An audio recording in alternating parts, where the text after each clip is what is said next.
Bibili kami ng damit kasi mamaya pupunta kami ng cruise, mag-cruise ship ba yung tawag doon. Yung sasakay kami doon, nag-book na kami kagabi. Tapos, bigyan ng sister-in-law ko. Masarap ng gamis na po.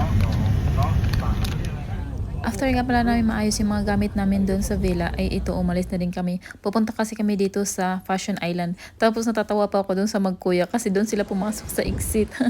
Ito na nga pala, nandito na kami sa loob. Maganda nga din palang mall na to, tapos napakalaki. Tapos may mga high-end brands nga din pala na nandito, katulad ng Chanel, mga Prada, mga ganun. Tapos dyan nga pala sa baba is mga sales yun sila. At ito nga pala yung Chanel na muntik pang mabudol yung nanay.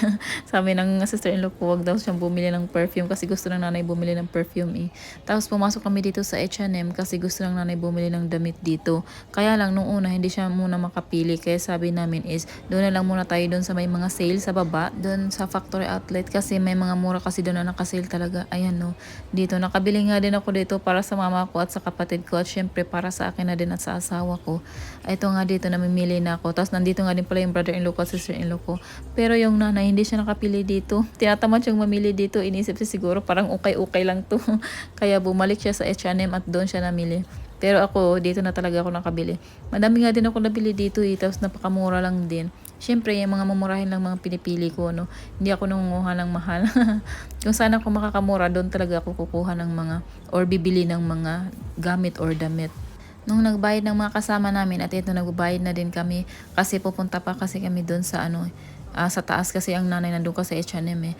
Tapos ang sarap-sarap nitong rambutan tsaka lansones, pero hindi na muna ako bumili kasi nga magko-cruise kami nung gabing yan. Tapos niyaya muna ako ng sister-in-law ko na mag-CR daw muna kami. Tapos ang ganda ng CR nila dito, napakalaki, napakalawak din. Ang ganda talaga ng design niya, parang hindi siya CR eh. Ayan o, makikita mo yung mga tao. Ang ganda talaga dito, kaya sabi ko mag-video-video muna ako.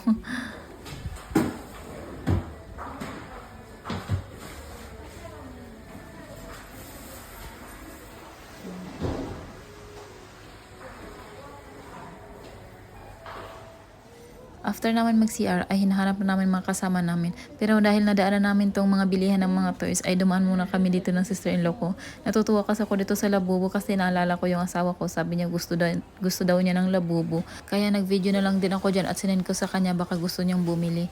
Tapos hinahanap na nga din namin yung mga kasama namin pati yung nanay at hindi namin sila makita. Kaya habang naglalakad kami ng sister-in-law ko, pala naman ako video dito. Tapos, andito na nga pala sa Grand Station. Kasi sabi kasi ng asawa ko, nandito daw sila sa Grand Station.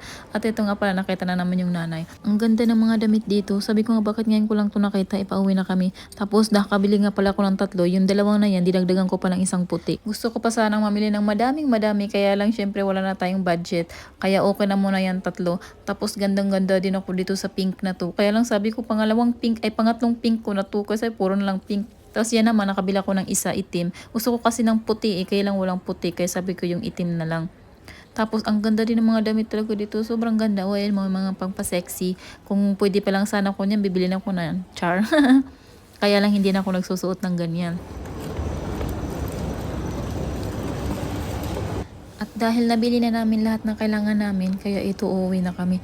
Kasi para naman makapagpahinga kami kasi puro travel na lang talaga ginawa namin. Tapos pagkagabi pa nito ay magta-travel pa kayo papunta doon sa cruise. Malayo din kasi yun eh, mga 1 hour ata galing dito sa villa na pinag-istehan namin.